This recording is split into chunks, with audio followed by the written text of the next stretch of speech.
오늘도 하나님께서 또 여러분에게 하시고자 하시는 그 말씀이 이렇게 들려지시기를 바랍니다. 오늘 말씀을 주제를 보시면 아시겠지만 내가 내게 보여줄 땅으로 가라, 이 말씀이었습니다. 네, 이 말씀은 제가 이제 이 본문 말씀을 가지고 여러 차례 말씀을 같이 하나님께서 증거해 주셨는데 이 12장에 들어오면서 중요하게 변화되는 것이 있습니다. 그것이 여러분 이제 어떻게 깨달아지는지 모르겠지만 마치 비유를 하자면 1장부터 11장까지는 하나님께서 전체의 산을 이렇게 바라보십니다. 전체의 산을 바라보셨는데 거기에서 하나님 참 실망을 하셨어요. 전체를 다 봤는데도 참 실망을 하시고 난 다음에 그때 하나님께서 섭리하시는 그런 부분들을 12장에서부터 변화가 오기 시작합니다. 그래서 1장부터 11장까지는 전체의 산에 주목하셨다면 이제 12장부터는 전체가 아니라 한 그루의 나무에 집중하기 시작하십니다. 그러면서 전체를 선택하지 않고 한 그루의 나무를 선택을 하십니다. 그래서 그 한 그루의 나무가 오늘 등장하고 있는 아브라함입니다. 그때 아브라함을 한 그루를 선택하시고 나셔서 하시는 말씀 1절을 같이 읽겠습니다. 시작. 여호와께서 아브라함에게 이르시되 너는 너의 고향과 친척과 아버지의 집을 떠나 내가 내게 보여줄 땅으로 가라. 아멘. 하나님께서 우리에게 내가 내게 보여줄 땅으로 가라 이렇게 말씀하실 수 있습니다. 우리에게 주시는 명령, 계명들이 있을 수 있습니다. 그런데 우리는 말씀을 들을 때 하나님께서 내게 주신 말씀, 계명들 또 감동, 감화가 있을 때 여러분 어떻게 생각하시는지 모르겠어요. 만약에 하나님께서 여러분에게 내가 내게 보여줄 땅으로 가라 이런 말씀을 하시면 여러분 어떤 생각하시겠습니까? 저 같으면요, 보여줄 땅으로 가서 주님의 일을 하라 하실라나 보다, 큰 사역들을 감당하게 하시려 하나 보다, 그렇게 생각할 것 같습니다. 그렇게 생각했고 또 그렇게 하나님 앞에 기도했었던 순간들이 있습니다. 그런데 성경을 잘 보면 하나님께서 명령하시는 동기가 있습니다. 말씀을 주시는 계기가 있습니다. 동기가 있습니다. 그런데 우리는 하나님께서 내게 하시는 그 말씀에 대한 동기는 싹 잊어버리고요. 하나님이 이런 측면에서 말씀하셨을 거야. 하나님이 나에게 이것을 위해서 이 말씀을 하셨을 거야 라고 하는 자기만의 합리화 아니면 자기만의 말씀을 받아들이기 시작합니다. 그것이 어린아이의 수준의 그 말씀을 듣고 깨닫는 것이죠. 여러분 오늘 주제처럼 내가 내게 보여줄 땅으로 가라. 주님 왜 그렇게 하셨습니까? 왜 그렇게 하신 것 같습니까? 그래서 우리가 실제 영적 생활을 하면서 평생 아브라함은 그렇게 하나님께서 보여줄 땅으로 가라 말씀을 듣고 순종하면서 하시는 그 다음 말씀을 들으면 당연히 그렇게 하실 것이다 라고 생각되어져요. 2절 보겠습니다. 시작. 내가 너로 큰 민족을 이루고 내게 복을 주어 내 이름을 창대하게 하리니 너는 복이 될지라. 아멘. 내가 내게 보여줄 땅으로 가면 하나님이 어떻게 해주신다고 말씀하십니까? 첫 번째, 내가 너를 큰 민족이 되게 해주시겠다라고 말씀해 주셨습니다. 얼마나 뿌듯합니까? 얼마나 용기가 섰습니까? 나를 통해서 큰 민족을 이루게 하신다고. 그러면서 이 아브라함의 삶을 보면 또 그 자손들을 보면 결국은 하나님께서 하신 이 말씀 이루어나가는 거 아닙니까? 뭐 이루어나가는 거요? 큰 민족 이루어나가는 거. 큰 민족이 되게 하시겠다라고 말씀하셨으니까 하나님께서는 분명히 큰 민족이 되게 하시는 그 말씀을 이루어 나가실 거라 이 말이죠. 그런데 큰 민족을 이룰 것이다라고 말을 했을 때 인간의 생각, 여러분의 생각은 어떻습니까? 큰 민족 하면 뭐가 떠올라요? 뭐 경제력도 크고요, 국방력도 막 크고, 그 다음에 어떤 자기 그 국토, 영토도 막 크고요. 크고 광대하고 높고 한 그런 수준의 것들이 갑자기 생각이 납니다. 큰 민족이 이루게 할 것이라고 했으니까.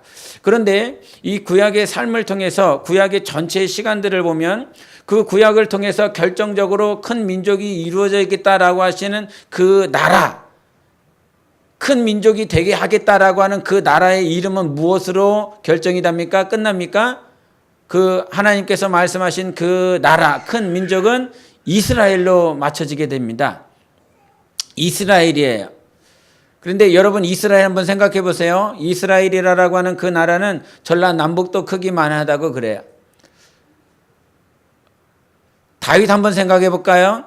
다윗이 전라남북도만한 그 크기에서 땅을 정복전쟁을 하면서 좀 더 큰 나라를 정복했어요. 그럼 얼마만큼 컸을까요?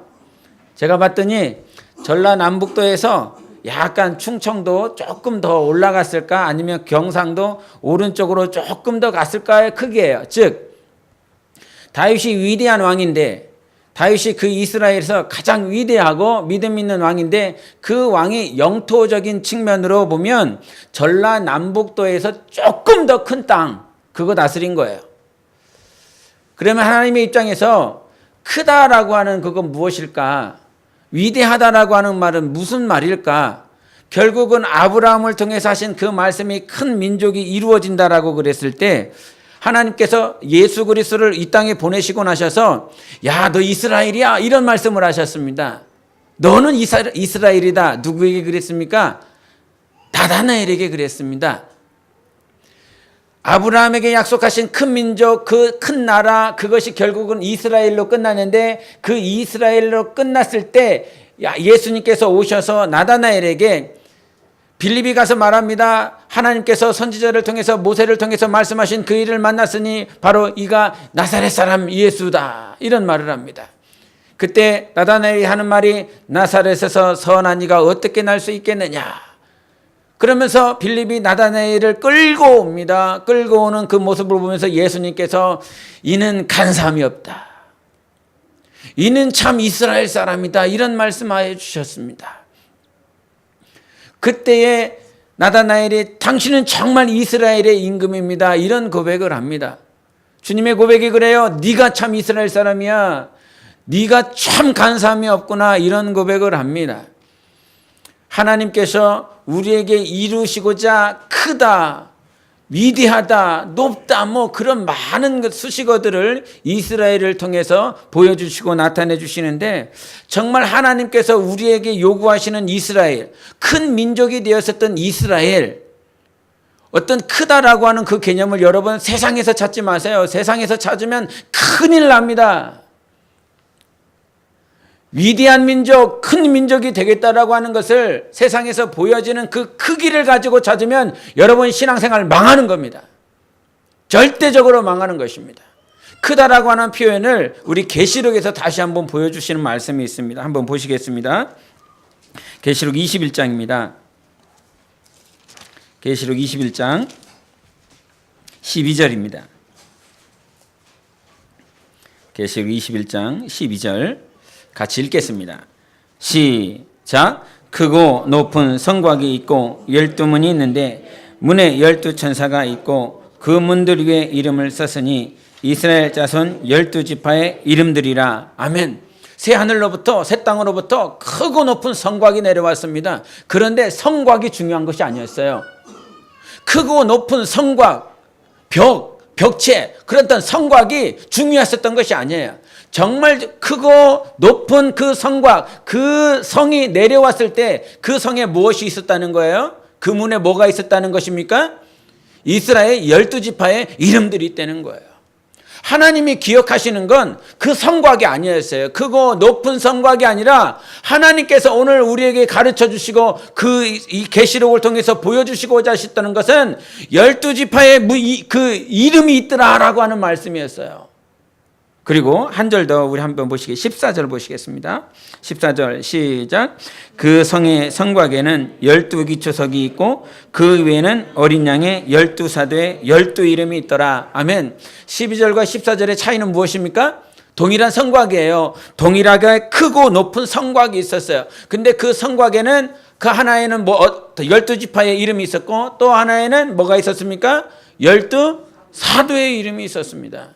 그래서 이 부분을 이제 신학자들은 이 계시록에는 단지 이방인만 있는 것도 아니고 단지 구약에 있었던 구약 백성만 있었던 것이 아니고 저 천국, 저 하나님의 나라에는 12지파, 즉 이스라엘이 있을 뿐만 아니라 12사도, 이방인들로 말미암는 이방인들의 그 이름들이 다 거기에 있다는 것이지요. 그래서 이방인의 나라도 아니고 단지 이스라엘의 나라도 아니고 그 크고 큰 그 성과 그 높은 그 하나님의 나라, 하나님의 성곽에 있는 그 이름을 하나님께서 중요하게 여기시는데, 그러면서 예수님께서 우리에게 그 제자들에게 이런 말씀을 하셨어요. 제자들이 이제 70명의 제자들을 보내시고 난 다음에 야, 너희들에게 권능을 주겠다. 이 마을 저 마을로 가라. 이 마을 저 마을로 가서 귀신을 쫓아내라. 그 귀신을 쫓아낼 때에 하나님께서 역사하실 것이다. 이런 말씀을 붙들고 그들이 나아갑니다. 그들이 나가서요, 한 거 무엇이에요? 귀신 쫓았어요. 귀신을 쫓았더니 귀신이 나가요? 안 나가요? 귀신이 나가요. 귀신이 나갔어요. 우리에게 권능 주셨습니다. 하나님이. 예수 이름으로 우리에게 그 이름으로 귀신을 쫓아낼 수 있는 능을 주셨습니다. 그런데 이러한 체험과 이러한 경험이 없는 이유는 무엇일까요? 안 쫓기 때문인 거예요. 안 쫓기 때문에 안 나가는 거예요. 쫓으면 나가게 돼 있는 것이 하나님의 이름이고 예수 이름이었습니다. 여하튼 예수께서 그와 같은 권능을 주시고 그 이름으로 말미암아 귀신을 쫓아내서 너무나 기쁘게 돌아와서요, 주님, 귀신이 나갑니다. 귀신이 쫓김을 당합니다. 그때 주님 하신 말씀 무엇이죠? 야, 귀신이 나간 것 때문에 기뻐하지 말고 너의 이름이 하늘에 기록된 것으로 기뻐하라, 이런 말씀하십니다. 할렐루야. 정말 기뻐해야 될 것이 있다 이 말이죠. 정말 감사해야 될 일이 있다는 것이죠. 여러분, 저 하늘나라, 저 하나님의 나라에서 귀신 쫓을까요? 귀신 안 쫓아요. 귀신 쫓을 일이 없어요. 귀신이 없어요. 쫓아야 될 귀신이 없다 이 말이에요. 그런데 주님께서 우리에게 당부하신 말씀이 있어요. 기뻐해야 될 분명한 목적, 너희들의 이름이 저 하늘에 기록되었다는 그 사실, 이것만으로도 기뻐하고 충만해야 될 이유가 충만하다는 거죠. 충분하다는 거예요. 여러분, 언제 여러분의 이름이 하늘에 기록됐습니까? 잘 몰라. 구원받은 너무 잘 알아요. 몇 월 며칠에 나 거듭났다. 구원받은 너무너무 잘 알아요. 그래서 그들은 거듭 태어난 날을 중요하게 생각을 합니다. 저는 잘 모르겠어요. 한 겨울쯤이었던 것 같아요. 날짜, 며칠 대충 모르겠어요. 대강 그때쯤인 것 같아요. 그러나 우리가 이 땅에 언제 몇 월 며칠 날 몇 시에 거듭났는지, 다시 태어났는지, 하늘에 기록되었는지 정확하게 알지는 못한다라고 할지라도 그것 때문에, 날짜 때문에, 아니면 그 시간 때문에 내가 거듭 태어나지 않았나 봐, 내가 하늘에 기록되지 않았나 봐, 이게 아니라 언제 내가 하늘에 기록되었는지를 마태복음과 누가복음을 통해서 확실히 비교해 주면서 가르쳐 주시는 말씀이 있습니다. 우리 누가복음 10장 한번 보시겠습니다. 누가복음 10장.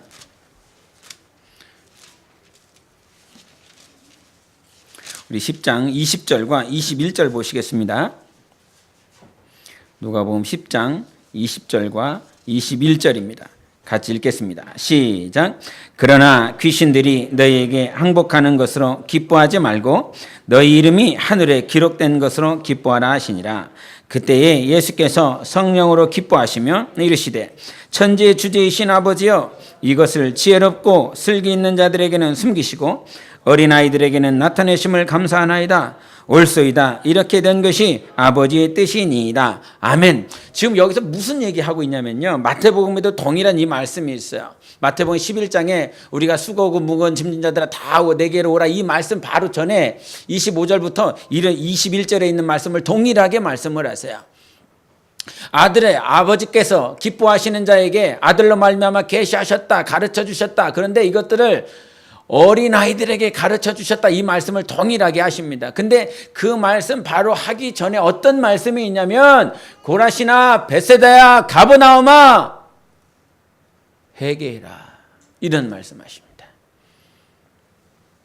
즉 무슨 연관성을 주님께서 계속 연관적으로 마태복음과 누가복음을 통해서 가르쳐주고 있냐면 귀신을 쫓아내서 기뻐할 것이 아니라 분명히 기뻐해야 될 목적과 이유가 있는데 그것들은 너희 이름이 하늘에 기록되었다. 그런데 그 하늘에 기록될 수 있도록 하나님께서 우리에게 가르쳐준 거 있어.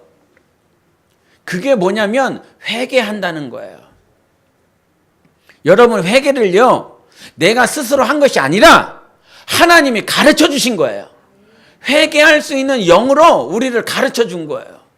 이게 얼마나 놀라운 거예요. 이게 귀신 쫓아서 기뻐야 될 게 아니에요. 지금 여러분 회개는 어린 아이들에게 가르쳐 줬다는 거예요. 정말 심령이 가난한 자들, 정말 무엇에 대해서 기뻐할 자들, 우리 어린 아이들의 가장 큰 특징은 뭐냐면요, 착한 거 아니에요. 어린아이들 보면 착해요? 안 착해요. 안 착해요. 어린이들 안 착해요. 거짓말도요, 더 얼마나 잘 배우는지 몰라요. 욕도 얼마나 잘 배우는지 몰라요. 깜짝깜짝 놀랄 때 있다고요. 그런데 어린아이의 특성이요, 착한 것은 심성이 착하다가 아니라 어린아이의 특성은요, 의지할 줄 안다는 거예요. 의지할 수 있다는 거예요. 의지하지 않으면 살아갈 수가 없는 존재예요, 어린아이들은. 예?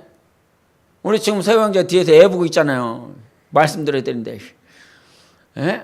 근데 이게 주원이를 안 들면 어떻게 할 거예요? 쟤는 의지해야만 살아갈 수 있는 존재거든요. 그래서 우리 삶 가운데 하나님을 의지하기 시작했습니다. 내 삶 가운데 하나님을 바라보기 시작했습니다. 근데 첫 번째 역사가 무엇이냐면요, 귀신 나가는 역사가 아니라 회개할 수 있게 되었다는 거예요. 하나님을 의지하게 됐더니 하나님이 내 영에 회개할 수 있는 능력을 주셨다는 거예요. 회개가요 얼마나 기쁘고 감사한지 몰라요. 회개되면요 기쁨이 찾아와요. 회개하면요 하나님의 영으로 충만해요. 오순절날 하나님 앞에 저들이 기도했었던 거 다 회개했어요. 초대교회가 하나님 앞에 돌아올 수 있었던 건 회개했어요. 뭐 회개했어요? 베드로가 요한이 바울이 설교할 때마다 너희들이 예수 그리스도 죽였다는 거지요. 하나님은 너희들을 사랑하여 십자가의 아들을 죽이기까지 사랑했는데 너희들은 예수 그리스도를 죽였다는 거였죠. 근데 그 말씀을 듣고 우리가 어찌해야 됩니까? 우리가 어찌해야 됩니까? 그러면서 예수 이름으로 회개해라, 이거였거든요. 가르쳐 주신 거. 여러분 이 자리에 있는 이유, 예수 이름으로 말미암아 회개가 이루어졌기 때문이에요. 하나님께서 우리에게 회개할 수 있는 은혜를 주셨기 때문에 이 자리에 있는 거예요. 그래서 우리 삶 가운데 정말 중요한 것이 무엇이냐면 여러분의 이름이 하늘에 기록되어 있습니다. 이 사실로 감사하라 이 말이죠. 이 사실로 기뻐하라는 것이죠. 저 크고 저 큰 성곽에 다른 것이 아니라 우리의 이름이 기록되어 있습니다. 그래서 우리가 성경을 잘 볼 때 내가 내게 보여줄 땅으로 가라, 이 말씀을 하시면서 주님께서 약속하신 건 내가 너 큰 민족이 되게 할 거야. 이건요 영토가 크고 경제력이 크고 어떤 크고의 문제가 아니에요. 큰 민족이라고 하는 건, 크다라고 하는 건, 여러분 크다라고 말을 했을 때 영어를 생각을 하면 크다는 뭐가 있어요? 라지가 있어요. 그 카페에 가면 라지 사이즈 달라 그러잖아요. 그리고 빅이라고 하는 말이 있어요. 라지도 있고 빅도 있어요. 근데 여기서 말을 하고 있는 큰 민족이라고 하는 건 라지도 아니고 빅도 아니에요. 그레이트예요. 그레이트예요. 위대한 거예요. 하나님은 어떤 거에 대해서 위대하다고 표현할까요? 하나님은 어떤 거에 대해서 위대하다고 표현합니까? 그 같은 동일한 말씀의 의미를 이렇게 찾아오는 것이요, 온전하고 완벽한 거예요. 온전하고 완벽한 것이 하나님 눈에 위대한 거예요. 미국처럼 큰 영토, 중국처럼 큰 영토를 가지고 있어야 위대한 나라가 아니라 하나님처럼 온전해지고 하나님처럼 완벽하게 되어지는 그 삶의 그 정도에 이르렀을 때 하나님은 우리를 위대하다라고 표현할 수 있는 거예요. 하나님의 관점은 바로 그거지요. 그래서 내가 내게 보여줄 땅으로 가라.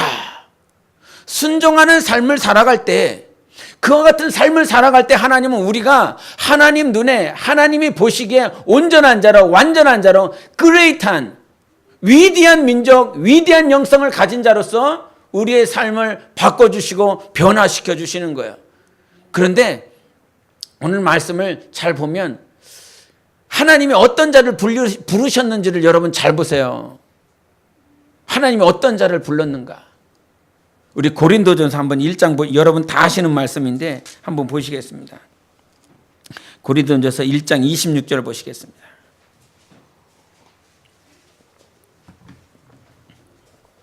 (1장 26절) 같이 읽습니다. 시작. 형제들아 너희를 부르심을 보라. 형제를 따라 육지로운 자가 많지 아니하며 능한 자가 많지 아니하며 문벌 좋은 자가 많지 아니하도다. 아멘. 여러분 이거 정말 인정하십니까? 다시 한번 읽어보세요. 시작. 형제들아 너희를 부르심을 보라. 육체를 따라 지혜로운 자가 많지 아니하며 능한 자가 많지 아니하며 문벌 좋은 자가 많지 아니하도다. 27절도요.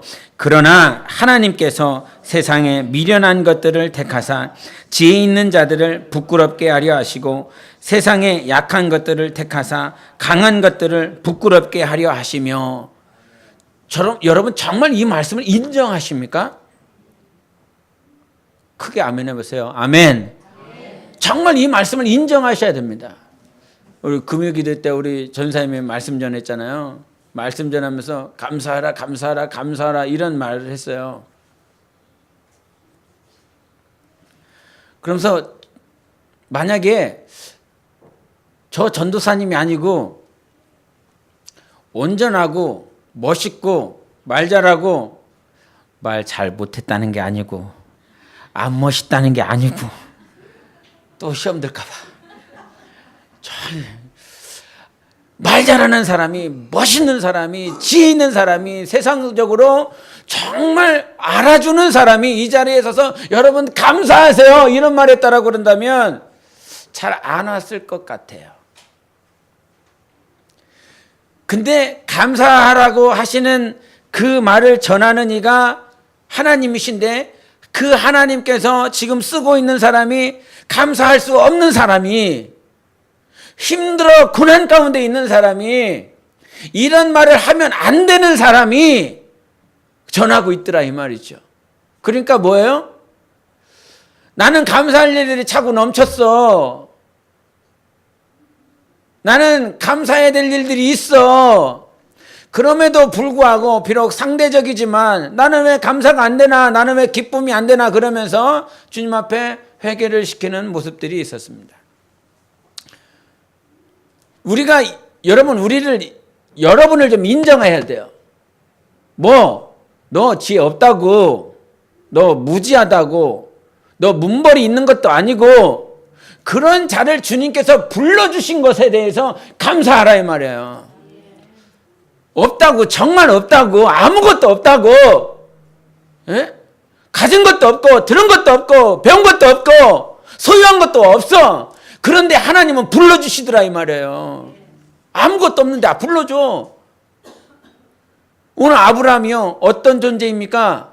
여러분 아브라함 하면 막 믿음의 조상이고 막 318명의 훈련된 자도 있고 막 가축도 많고 짐승도 많고 영통도 많고 그 자기가 다스린 지역도 많고 막 이런 하나님께 복받은 것도 많고. 그런데 아브라함이 본래 어떠한 존재였는가? 우리 여호수아 한번 보시겠습니다. 여호수아 24장 보시겠습니다. 여호수아 24장 2절 보시겠습니다. 24장 2절 같이 읽습니다. 천천히 읽어보십시오. 누가 등장하는지. 시작. 여호수아가 모든 백성에게 이르되 이스라엘의 하나님 여호와께서 이같이 말씀하시기를 옛적에 너희의 조상들 곧 아브라함의 아버지 나홀의 아버지 데라가 강 저쪽에 거주하여. 지금 누구 얘기하는 겁니까? 데라 얘기하고 있습니다. 데라. 그 나홀과 또 하란과 그 다음에 아브라함이 데라의 자식이지요. 근데 그 데라가 어디에 살고 있었어요? 갈대아 우르에서 살고 있었다 이 말이죠. 강 저쪽에 있었죠. 유프라테스 강, 티그리스 강 저쪽에 있다 이 말이죠. 근데 그 저쪽에 산 거 뭐예요? 다른 신 섬기고 있었다고요. 우상 섬기고 있었다고요. 그러니까 아브라함은 어떤 영향 받았겠어요? 아버지가 날마다 우상 섬겨요. 아버지가 날마다 신 섬겨요. 우리가 목요일 날 전도 가면서 7단지에 이렇게 자매들이 있습니다. 좀 나이 드신 자매들이 있죠. 근데 그 자매들 보면 다른 신을 섬기고 있어요. 거기에 막 짓눌려 있어요. 그 소식 들으면 얼마나 가슴 아픈지 몰라요. 가서 복음을 전해주고 찬양을 해주면 잠시 잠깐 살아났다가도 돌아오면 다시 더 짓눌리고 더 억압되어서 하나님 앞에 이게 더 멀리해지는 그 소식 듣고 있어요. 이 데라가 자기 자식들 데리고 그렇게 갈대아 우르에서 신 섬기고 있었습니다. 그 우상을 섬기면서 보고 배운 것이 무엇이었겠어요? 네? 항상 우상 섬기는 거, 신 섬기는 것에 그것들을 보고 자랐기 때문에 아브라함의 생각과 아브라함의 그것들이요 쉽게 바뀌어지지 않는 존재인 거예요. 제가 박효진 장로님 그 간증 들으면서 당신이 청송교도에서 있을 때 이호성이라고 하는 그 형제가 왔었어요. 근데 그 형제가 왔었을 때 그 형제가 세상에서 어떤 일을 벌였냐면 부모를 죽였어요. 그리고 부모를 죽였을 뿐만 아니라 자기 형과 형수 그리고 그 조카딸까지 안매장해서 죽였어요. 그래서 막 뉴스에 대서로 막 크게 막 났었는데 그가 청송교도소에서 이렇게 들어왔어요. 근데 뉴스를 볼 때 그분이 이 형제를 좀 만나고 싶다. 그런 마음을 가지고 있었는데 정말 이 형제가 청송교도소에 온 거예요. 청송교도소에 와서 그 한번 이렇게 대화를 하기 시작했죠.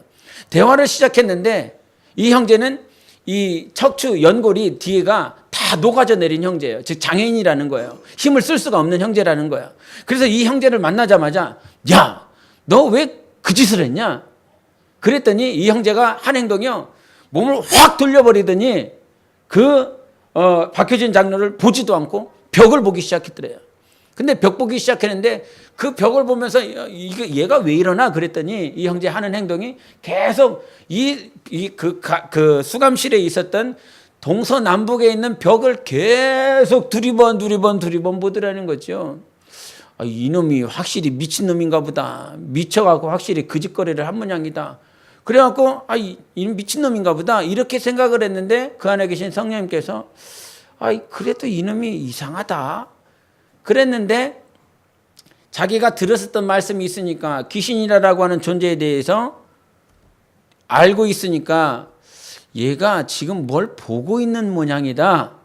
그래서 뒤통수에다 대고 네가 지금 뭐 보고 있지? 네 주변에 뭐가 있지? 그랬더니 얘가 깜짝 놀라갖고 다시 박효진 장로를 보면서 아저씨가 그거 어떻게 알았습니까? 내가요 경찰서에 가서 내 주변에 이놈들이 있다고 얼마나 자주 말했는지 모릅니다. 그런데 아무도 안 들어요. 아무도 들어주지 않아요. 그랬더니 아저씨 어떻게 알았습니까? 그래서 이게 귀신이 있다라고 하는 그 존재가 이렇게 확 드러나면서 그 당시에 이호성이라고 하는 그 형제가 부모님을 죽이고 형수와 그 형을 죽이고 조카딸 5명을 죽이고 난 다음에 자기 앞에 있는 마당에다가 5m, 2m 깊이 3m의 그 땅을 팠다는 거야.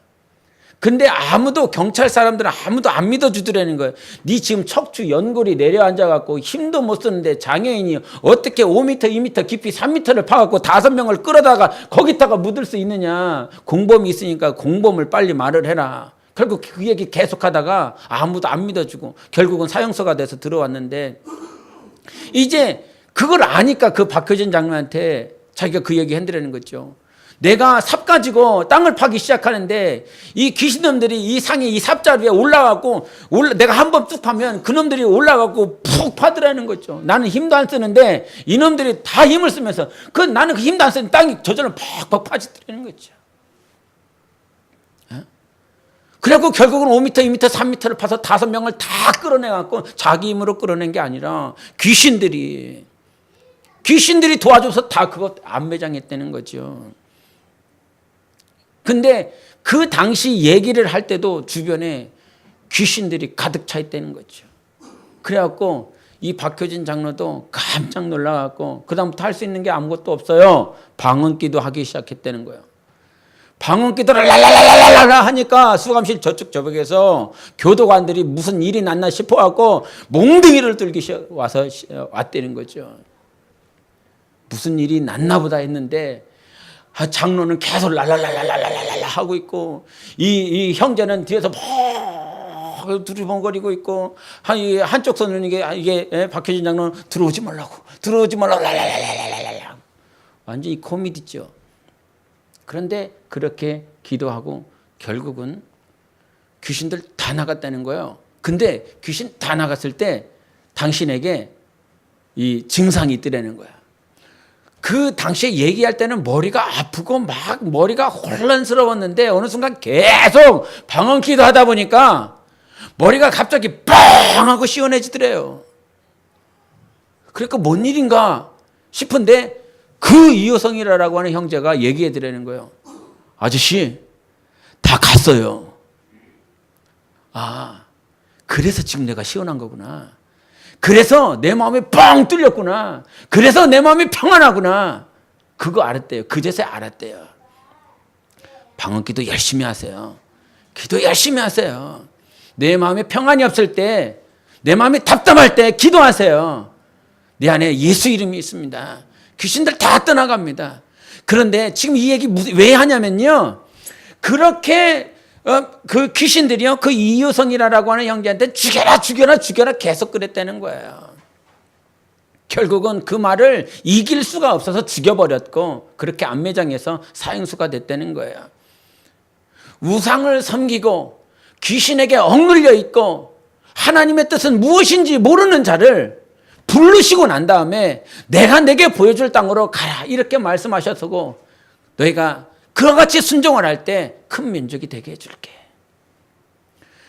여러분 우리가 하나님 앞에 의가 있고 선하고 정말 하나님 보시기에 야 이놈은 좋은 놈이야 선한 놈이야 라고 해서 하나님께서 우리를 부르신 것이 아니라 우상에게 찌들려 있었고 귀신에게 억눌려 있었고 하나님을 바라보지 못하고 있었던 우리를 주님께서 불러 모아주셨습니다.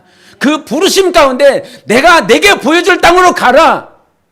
뭐예요? 사역하라는 거예요? 아니에요. 일을 하라는 것이 아니라 하나님의 말씀 앞에 순종해 나가며 살아갈 때 마치 아담에게 선악과실을 먹지 말라라고 하는 그 말씀과 동일하게 하나님께서 우리에게 주시는 그 말씀은요 세상에 있는 그 가치관처럼 크고 넓고 광대하게 내가 너에게 그 주권과 내가 너의 영토와 내가 너의 경제력과 그 모든 것들을 크고 넓고 많은 것들로 갚아줄 게 아니에요. 하나님이 우리에게 말씀하신 그 명령을 따라 살아가면 하나님께서 우리에게 위대한 영성을 가지고 있는 자, 온전한 자로서 하나님께서 만들어 주시겠다는 거예요. 결국은 그 삶을 요구하셨는데 우리는 그 가치를 모르다 보니까 하나님께서 큰 민족을 이루게 하셨다고 말씀하셨는데 큰 일을 하게 마시겠다. 그거는 당신 생각이고요. 당신의 육체의 관점이고요.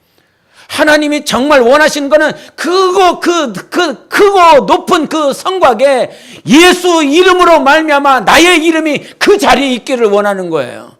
그거를 하시기 위해서 내가 내게 보여줄 땅으로 가라는 거예요. 아브라함 평생에 인간이 생각하고 있었던 그 큰 민족이 이루어지지 않았습니다. 하나님이 단지 약속한 건 이삭밖에는 없었어요. 오늘도 영상 봤지만 한 사람을 통해서 한 사람이 여러분을 통해서 한 사람이 제자만 되어진다면 그 사람을 통해서 많은 열매를 맺을 수 있는 것입니다. 할렐루야. 정말 내 삶에 주님 제자 닮은 한 사람만 나오게 해주세요. 많은 사람 아니라 정말 한 사람만 나오게 도와주세요. 그렇게 되어지는 것이 하나님의 약속이었어요. 아브라함의 아들 이삭을 통해서 야곱이 나왔고 그 야곱을 통해서 요셉과 유다를 통해서 하나님이 일하셨잖아요. 그래서 정말 지금 부르신 자가 누구인지를 알아라. 잘났고 멋있는 사람 부르는 거 아니라 우상에게 쪄들었고 항상 악의 습관에 체질되어 있는 사람들, 그 사람들을 불러갖고 그들을 변화시키시는 하나님이시거든요. 하나님은요, 하나님의 약속 반드시 이루시는 분이세요. 반드시 이루실 거예요. 그러면서 이 삶 가운데 아브라함의 삶을 다시 한번 보여주신 것은 무엇이냐면요, 하나님께서 그렇게 가라고 말씀하셨을 때 이 사람은 그 간 자리에서 세겜이라고 하는 곳에서 예배드려요. 즉 하나님을 인지하고 인식하는 예배의 삶을 이렇게 보여요. 그런데 어떤 문제가 보이기 시작했냐면 12장 한번 더 보시겠습니다. 창세기 12장 10절을 보시고 그리고 13장 3절과 4절을 보시겠습니다. 우리 12장 10절과 그 다음에 13장 3절 4절 같이 읽겠습니다. 시작. 그 땅에 기근이 들었으므로 아브라함이 애굽에 거류하려고 그리로 내려갔으니 이는 그 땅에 기근이 심하였습니다. 13장 3절 4절입니다. 시작. 그가 네게브에서부터 길을 떠나 베델에 이르러 베델과 아이 사이 곧 전에 장막 쳤던 곳에 이르니 그가 처음으로 제단을 쌓은 곳이라 그가 거기서 여호와의 이름을 불렀더라. 아멘. 여러분, 문제가 닥쳐도 예배를 드릴 수 있는 삶이 되어야 됩니다. 문제가 닥치면 더 예배 드리리라. 문제가 닥치면, 기근이 닥치면 아내를 내 누이로 팔아 넘겨야 될 만큼 목숨이 위협되는 그 상황이 왔을 때 나는 더 예배 드리리라. 하나님 앞에 더 가까이 나아가리라. 여러분, 한번 생각해 보세요. 아내 입장에서 생각해 보세요. 애굽에 갔는데 내 남편이 자기 죽을까 봐 당신 내 와이프라고 하지 마. 이제 내 누이라고 그래. 그러면 그 아내 된 사람의 입장은, 그 마음은 어떨까요? 이 놈을 믿고 어떻게 평생을 사나? 그런 생각 들지 않겠습니까? 이제 지 목숨 달아날까 봐 나를 팔아버리는 이 남편을 어떻게 남편으로 알고 살겠어요? 그렇게 형편없는 사람이에요. 근데 이 아브라함의 모습이 맨 처음에 하나님께서 가라라고 말씀하셨을 때 세겜 땅에 왔는데 그 세겜 땅에서는 예배를 드려요. 제단을 쌓아요. 그런데 좀 전에도 읽었지만 그 땅에 이제 기근이 생김으로 인해서 계속 남방으로 가요. 근데 남방으로 가면 갈수록 예배를 드렸더라, 제단을 쌓았더라, 여호와의 이름을 불렀더라, 이 말은 전혀 없어요. 하나님께서 보여주시고 하나님께서 자기가 원하는 정도의 삶을 이렇게 가져다 주시면 그제서야 예배도 드리고 하나님의 이름도 불러요. 그런데 기근도 생기고 아내를 팔아버려야 될 만큼 위협당하는 그 순간에서는 예배를 상실해버리는 사람이 바로 아브라함이었어요. 그 정도의 사람이었어요. 그 정도의 사람도 아마 우리 삶 가운데는 그래도 존경할 만할 수 있다 이렇게 표현할 수 있을지 모르겠지만 이 존재, 지금 하나님께서 누구를 부르셨는지를 한번 보세요. 우상으로 찌든 자, 자기가 목숨이 위협함을 당하면 하나님 보지 못하고 자기 방법대로 자기 생각대로 살아가버리는 이런 자, 이런 자를 부르시고 나셔서 큰 민족이 되리라 말씀하신 그 하나님께서 마침내요 마지막에 변화시키시고 얘 영혼이 성장하고 하나님 닮은 자, 그래서 믿음의 조상이 되어지는 결과를 만들어내요. 저는 이 말씀이 우리 삶 가운데 또 제 영혼과 교회 가운데 반드시 이루어지리라 믿고 기도합니다. 4년이라고 한 시간들을 하나님께서 이렇게 인도해 주셨어요. 그 4년의 시간들을 보면서 넘어질 만한 상황들, 엎어질 만한 상황들도 많이 있었지만 그 가운데 하나님께서 말씀해 주셨어요. 이 성전은 사람을 위한 것이 아니라 하나님을 위한 성전이야. 이 성전을 네가 지을 때 너는 정말 약하고 부족해. 그렇지만 이 성전을 짓는 동안에는 두려워하지도 마. 항상 강함 가운데 있어라. 왜? 내가 너 도와줄게. 내가 너 함께 할게. 우리는 본질상 연약하고 약하지만 하나님께서 하나님의 말씀대로 순종해 나가며 살아갈 때 하나님께서는 우리를 놓지 아니하시고 하나님의 뜻을 이루시겠다 말씀하신 것입니다. 우리는 그 말씀, 그 하나님을 기대하는 거거든요. 그 하나님께서 지금까지 해오셨던 것처럼 큰 민족 반드시 이루실 것입니다.